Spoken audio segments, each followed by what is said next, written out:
Okay, next topic, a complete set of basis states. तो we have seen that Hermitian operators have real eigenvalues, हमने देखा है. It is also true that eigenstates of Hermitian operator define a complete set of mutually orthogonal basis states. ये हम prove करेंगे. Because Hermitian operators satisfy these two conditions, they can be used to describe physical observable.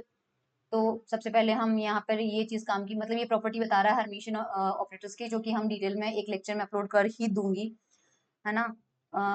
Anyways, we now prove the orthogonality of the eigen states of Hermitian operator. आपसे exam में question पूछा जाएगा कि prove that the eigen states of Hermitian operator are orthogonal to each other.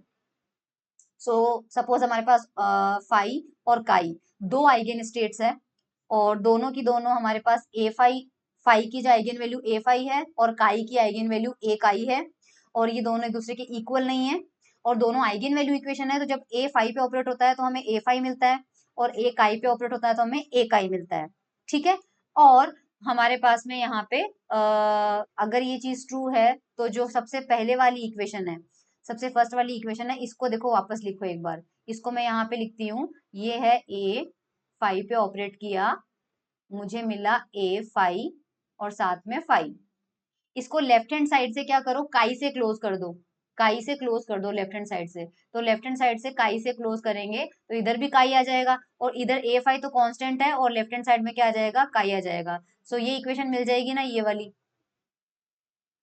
Equation मिल जाएगी जो अभी अभी मैंने यहाँ पे लिखी है, ये मिल जाएगा अपन को. Now since A is Hermitian, हम हर्मिशियन की प्रॉपर्टी लिखेंगे कि जो काई है वो जब ए डैगर पे ऑपरेट होता है, ये जो काई है, सॉरी ए डैगर जो है वो काई पे ऑपरेट होता है, तो इसे हम काई के साथ में वापस ए डैगर जो है वो हर्मिशियन है तो ये ए के ही इक्वल होगा. So chi A dagger will be equal to chi A.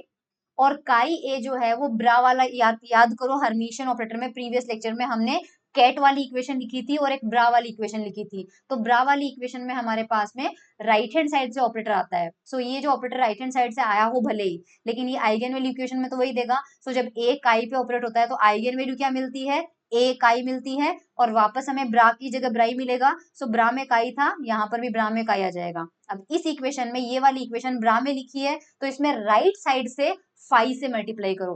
Multiply का मतलब क्लोज करना है. सो इस इक्वेशन में देखो हमारे पास में काई लिखा हुआ है, ए लिखा हुआ है. अब मैं क्या करती हूँ, कैट लगाती हूँ फाई का.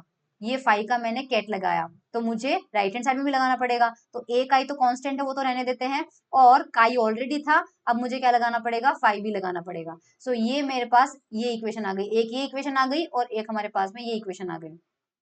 सो ये इक्वेशन मिल गई अपन को. यहाँ पे दोनों को एक दूसरे से माइनस करते हैं, इन दोनों इक्वेशंस को एक दूसरे से माइनस करते हैं. तो किस किस को माइनस करेंगे, इसके लिए हमें क्लियरली ये दोनों इक्वेशन जो है वो ढंग से देखनी होगी.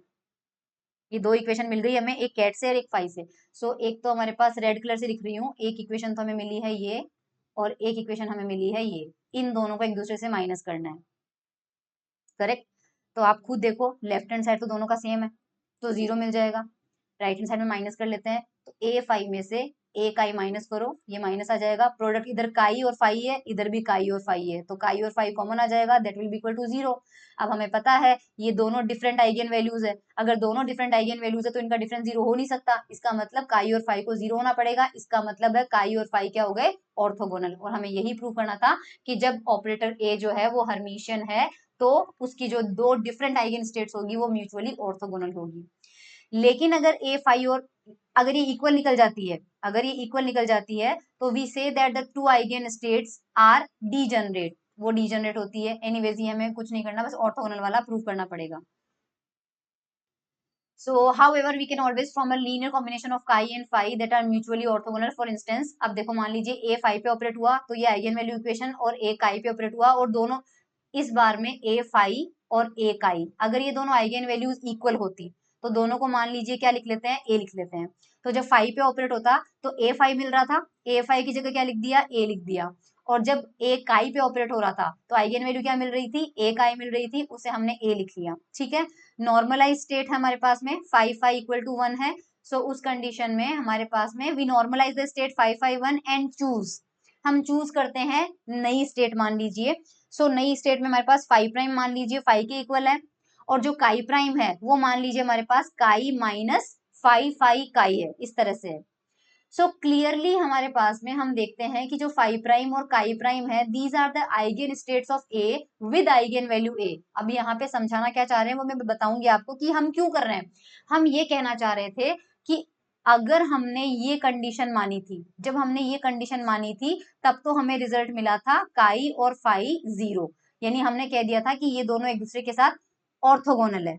सेकेंड कंडीशन थी कि अगर फाई और काई इक्वल हो जाते हैं, जो कि अब हम कर रहे हैं, तो तब ये ऑर्थोगोनल नहीं होंगे, लेकिन वो स्टेट्स क्या होगी, डीजनरेट होगी। और डीजनरेसी का मतलब आप जानते हैं कि सेम आइगेन वैल्यू आपको मिल सकती है अलग स्टेट के साथ में, यानी कि फाई और काई के साथ में जो आइगेन वैल्यू मिल रही है ए, यही आइगेन वैल्यू ए आपको नई स्टेट के साथ में भी मिलेगी, फाई प्राइम के साथ में और काई प्राइम के साथ में, विच इज डीजनरेसी। तो डीजनरेसी प्रूव करना चाह रहे हैं अपन यहाँ पे, ठीक है। तो हमने दोनों आइगेन वैल्यू को सेम मान लिया, फिर नई आइगेन स्टेट चूज करी फाई प्राइम और काई प्राइम। अब चेक करते हैं कि फाई प्राइम और काई प्राइम जो है क्या वो ए की आइगेन स्टेट्स हैं। सो ए को फाई प्राइम पे ऑपरेट करते हैं, सो ए फाई पे ऑपरेट हो जाएगा क्योंकि फाई प्राइम फाई के इक्वल है, और ये हमें ए फाई के इक्वल मिलेगा, करेक्ट। और वापस हमें ए फाइव, तो this is the left hand side and this is the right hand side. तो यानी कि ए जब हमारे पास फाई प्राइम पे ऑपरेट हो रहा है तो हमें सेम आइगेन वैल्यू मिल गई जो कि हमें किसके साथ मिली थी, फाई के साथ में, यानी फाई स्टेट के साथ में हमें जो आइगेन वैल्यू मिली है वो फाई प्राइम के साथ में मिली है। जब दो आइगेन डिफरेंट आइगेन स्टेट्स के करस्पॉन्डिंग सेम आइगेन वैल्यूज मिलती है तो उसे डीजनरेट आइगेन वैल्यू कहते हैं, ये आपने क्वांटम मैकेनिक्स के अंदर पढ़ा होगा। सिमिलरली काई प्राइम के साथ भी करते हैं। सो काई प्राइम पे ऑपरेट करेंगे तो काई प्राइम का तो ये एक्सप्रेशन लेना पड़ेगा, तो कोई बात नहीं, सबसे पहले काई रखा यानी फर्स्ट टर्म रखा, फिर सेकंड टर्म पे ऑपरेट करना है, ये सेकंड टर्म पे ऑपरेट कर दिया, ठीक है। फर्स्ट टर्म से क्या मिलेगा, जब ए काई पे ऑपरेट हो रहा है, ए काई पे ऑपरेट हो रहा है तो ए काई मिल जाएगा अपन को, करेक्ट। फिर यहाँ पर ए जो है वो देखो यहाँ पे ए इस फाइव पे ऑपरेट हो रहा है, ए इस फाइव पे ऑपरेट हो रहा है तो हमें क्या मिलेगा, ए फाइव, ठीक है। सो ए इसमें भी मिलेगा, इसलिए देखो कॉमन ले लिया है, इसमें यहाँ पर ए जो है वो काई के साथ भी मल्टीप्लाई हो रहा है और फाइव के साथ भी मल्टीप्लाई हो रहा है, क्योंकि ए काई से भी हमें ए स्मॉल ए मिलेगा और ए फाइव से इससे भी हमें ए मिलेगा, इससे भी हमें ए मिलेगा, तो ए कॉमन ले लो तो ये दो टर्म माइनस हो गए, और ये जो लास्ट वाला प्रोडक्ट है फाइव का ही, इसको एज इट इज रहने दो, ठीक है। तो हमें यहाँ पे मिल गया ए, और ब्रैकेट में हमारे पास में क्या मिल रहा है, वापस हमें मिल चुका है यहाँ पे काई माइनस, अब देखो हमें क्या मिल चुका है यहाँ पे, मैंने घिच पिच कर दिया है, मैं वापस आपको समझा देती हूँ। काई प्राइम पे ऑपरेट किया तो हमें ये मिल गया, ठीक है। अब आप देखो कि इस टर्म को लो जो मैंने रेड कलर के लूप के अंदर लिया है, इसको सॉल्व करोगे तो ए काई मिलेगा, इसको हमें पता ही है ए फाई मिलेगा, तो ए कॉमन ले लो तो काई माइनस फाई आ गया, और जो ये वाला प्रोडक्ट है इसको एज इट इज रहने दो। अब इस पूरे टर्म को आप देखो, ये पूरा टर्म क्या है, ये पूरा टर्म यहाँ से देखो क्या क्या है, ये काई प्राइम है, यानी कि आपके पास वही आइगेन वैल्यू आपको काई प्राइम में मिल सकती है। एंड हम ये कह सकते हैं इसका मतलब कि जो आइगेन वैल्यू है वो डीजनरेट है, क्योंकि जो फाई के साथ मिल रही है वही फाई प्राइम के साथ मिल रही है, काई के साथ मिल रही है वही काई प्राइम के साथ मिल रही है। तो अगर आइगेन वैल्यूज इक्वल होती है तो वो डीजनरेट होती है, ठीक है, और म्यूचुअली ऑर्थोगोनल भी होती है। नाउ प्रोडक्ट ऑफ वेक्टर्स, दो ऑपरेटर्स का प्रोडक्ट कैसे करना है। तो सपोज दो ऑपरेटर है ए और बी, और ए जब फाई पे ऑपरेट होता है तो काई मिलता है, और बी काई पे ऑपरेट होता है तो साई मिलता है। सो इस कंडीशन में अगर हम लेफ्ट हैंड साइड को सॉल्व करें बी ए फाई, तो हमेशा ध्यान रखना पहले जो इस स्टेट के पास में आएगा वो पहले ऑपरेट होगा। तो लेफ्ट हैंड साइड को सॉल्व करते हैं अपन, है ना। तो सबसे पहले इसको मैं एलएचएस को लेके चल रही हूँ, तो मुझे ए को फाइव पे ऑपरेट करवाना है, ए को फाइव पे ऑपरेट करवाएंगे तो क्या मिलेगा, काई मिलेगा। सो बी तो रहेगा एज इट इज, और ए और फाइव को सॉल्व कर लिया, ए फाइव से क्या मिला, काई मिला, और फिर जब बी काई पे ऑपरेट होता है तो क्या मिलता है, साई मिलता है। तो ये राइट हैंड साइड आपको समझ में आ गई होगी, psi. It imply that B acts after A, यानी पहले ए एक्ट करता है फिर बी एक्ट करता है।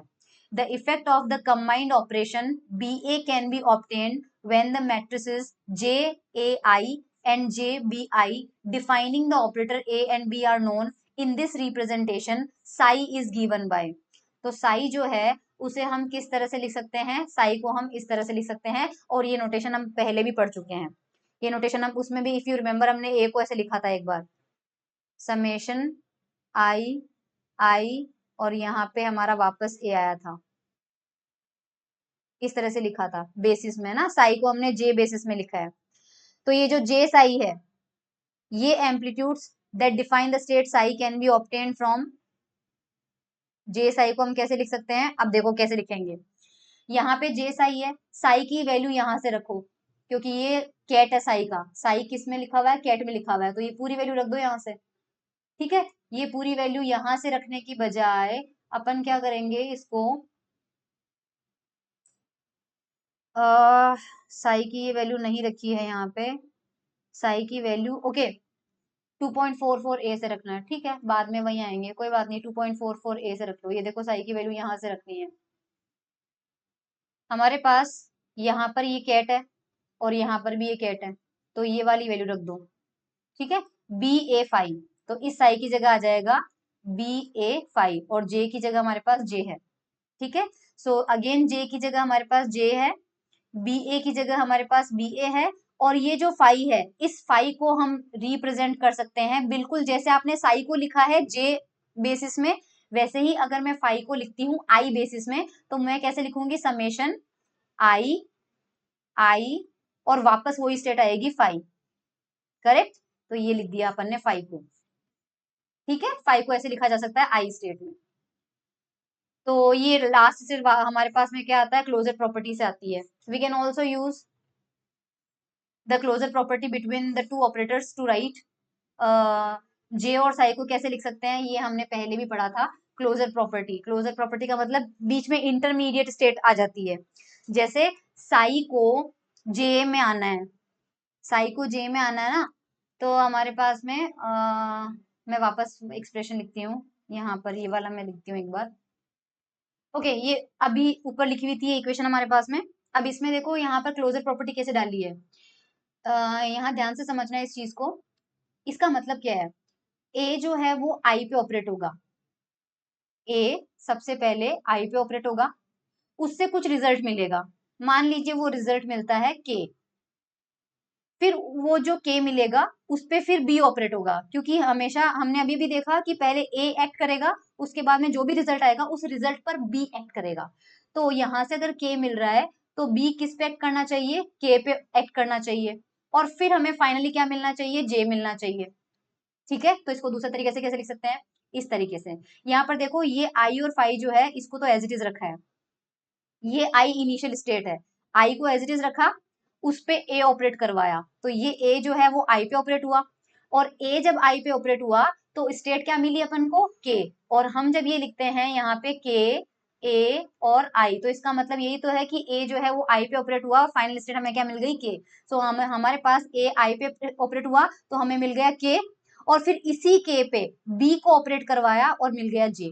तो बीच में के को आप डाल सकते हो क्लोजर प्रॉपर्टी वाले रिलेशन से डायरेक्ट भी, और फिजिकली समझना है तो ऐसे समझ सकते हो। तो हमारे पास ये मिल गया। इन दोनों इक्वेशन का कंपैरिजन ये बताता है कि हमारे पास में ये जे बी ए आई को क्लोजर प्रॉपर्टी से हम दो डिफरेंट तरीके से लिख सकते हैं, क्योंकि हमने अभी जो दो रिजल्ट यहाँ पे देखे थे, इसमें हमारे पास में ये वाला टर्म जो था वो क्या था? जे और बी ए साथ में है और यहाँ पे आई है, जबकि यहाँ से हमने देखा कि जे जो है वो बी और फिर बीच में के डाल दो और वापस के से स्टार्ट कर दो और ए और I, so this is equal to this too. तो हमारे पास ये कंपैरिजन से ये मिलता है। इन मैट्रिक्स नोटेशन ये होगा, ये बी ए हमारे पास में, और बिकॉज जे और आई है तो सबस्क्रिप्ट में जे आई आ जाएगा, यहाँ पे जे और के है तो बी में जे के और के में ए में के आई, सो मैट्रिक्स नोटेशन में ये मिल जाएगा। अब क्योंकि मैट्रिक्स मल्टीप्लीकेशन नॉन कम्यूटेटिव होता है, नॉन कम्यूटेटिव का मतलब ए और बी मैट्रिक्स को मल्टीप्लाई करो तो जरूरी नहीं है बी और ए के बराबर आए, इन दोनों का मल्टीप्लीकेशन मैट्रिक्स फॉर्म में बी ए के बराबर हो जरूरी नहीं होता है। जब ये बराबर होते हैं तो हम कहते हैं कि दीज टू आर कम्यूटेटिंग या कम्यूटेटिव, बिकॉज मैट्रिक्स में ये जरूरी नहीं है कि इक्वल हो। So since matrix multiplication is non commutative, it is evident then in general the operator B A may differ from the operation A B, तो जो ऑपरेटर है वो भी नॉन कम्यूटेटिव हो सकता है। If in a particular basis the matrix for a, मान लीजिए के आई, and the matrix for B JK are both diagonal, the two operation will commute। अगर ये diagonal होते हैं तो ये कम्यूटेटिव मिलेंगे, तब हमें सेम रिजल्ट मिलेगा। तो बस बाकी हमें इसके आगे कुछ भी नहीं पढ़ना है। Language of quantum mechanics next lecture में।